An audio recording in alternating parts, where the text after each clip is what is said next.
Excuse me, I'm trying to film a video here about pho.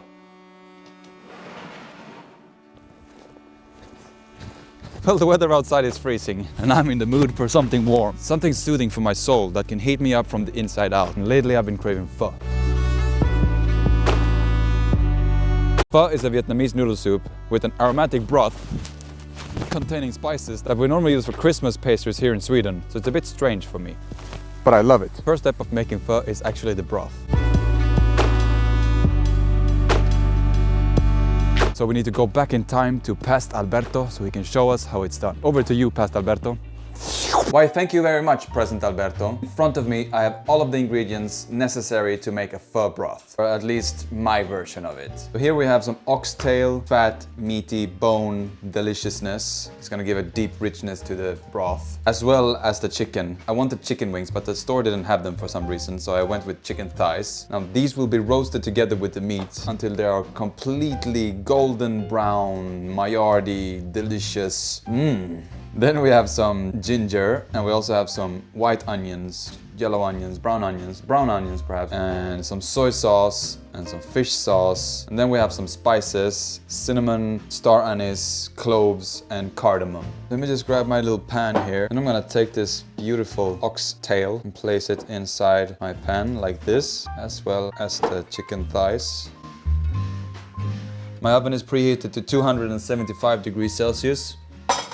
Just gonna chuck that in there, forget about it, come back when I remember it. And in the meantime, we're gonna grab a pan like this and roast the aromatics.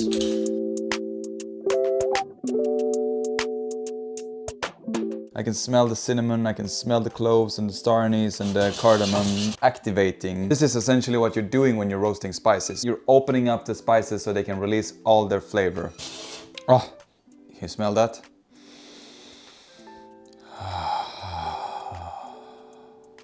When you look at pho recipes on the internet, on YouTube, you see people take brown onions and cut them in half, and also ginger and cutting them in half. And they put it on the stove or like in the fire and they completely burn it and roast it. And that's completely fine to do, but I prefer to cut the onions into slices and also ginger into slices. Wait for the fat to melt out from the oxtail and from the chicken. Oh. You see all that juiciness? Look at that. That's delicious. And then pour that fat in the pot and then fry the onions and the ginger in that fat until everything is like golden brown deliciousness. You can see here the onion is getting charred everywhere. You get that sweetness, you get that nice onion flavor. So much better than just like charring it on a grill. This is the way. This is the way. This is the way. So let's check on the meat. Oh, that looks delicious, man. I mean, look at that.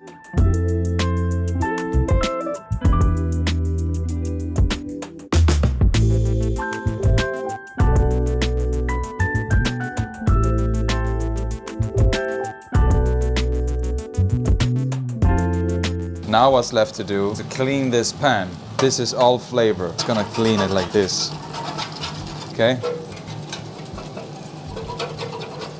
You see all that added juiciness, all that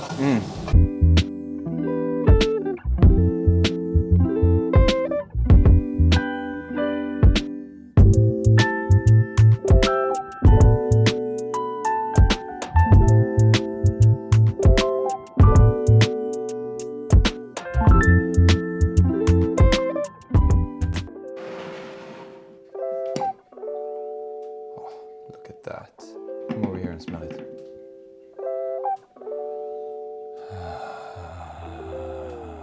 Well, it's been boiling for, I would say, 8 hours. We're down. Oh shit. I just broke this. We're down to maybe a liter of broth. I already took out the chicken yesterday. I had it for dinner.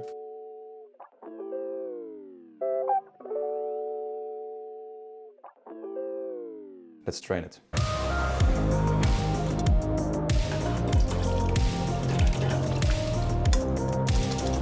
Every single drop. This is like liquid gold. So now we're gonna carefully lift this. We're gonna start press out all that liquid.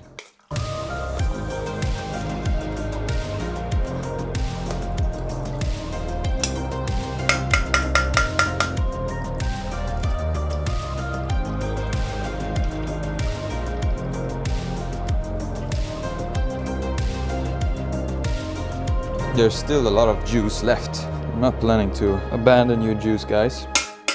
You can literally see the flavor. If I taste it,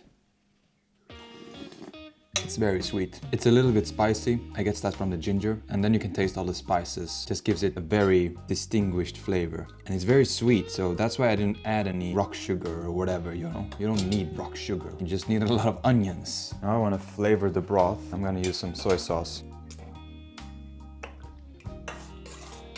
And it's better to start slow and keep adding rather than adding too much, because if you add too much salt, you can't take it out. So it's better to add rather than to regret.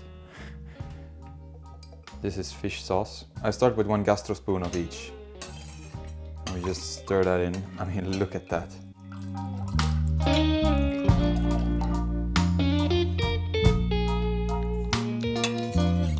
One big spoon of each.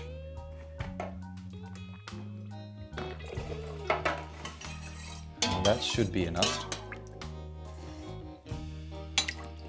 Yes, now we have the saltiness. I didn't add any salt from the beginning because I knew I was going to boil it down very much. And if you add too much salt in the beginning, you risk everything being extremely salty. I prefer to do it like this. Boil everything down and then flavor it. Now what I want to do is to take the meat apart from the oxtail. Remove all the meat. And there are some parts that are a bit tough, some fatty parts that I want to remove. So let me get my gloves on and let's clean it. All right, so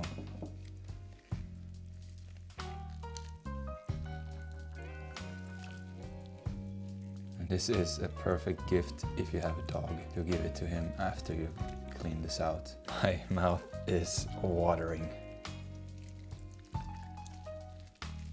There's no need to buy like 65 different pieces of bone and to like get overwhelmed with bone decisions. Just get oxtail, piece of chicken, roast the hell out of it, and there you go.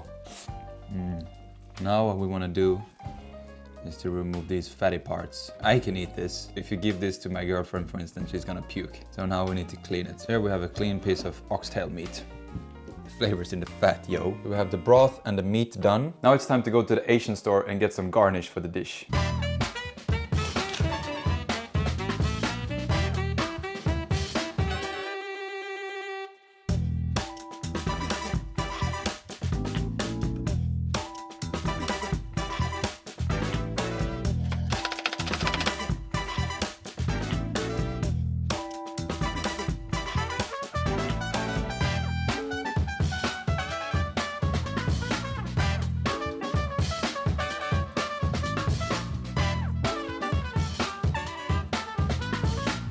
Okay, so we reached the final step, which is the assemblance of the pho.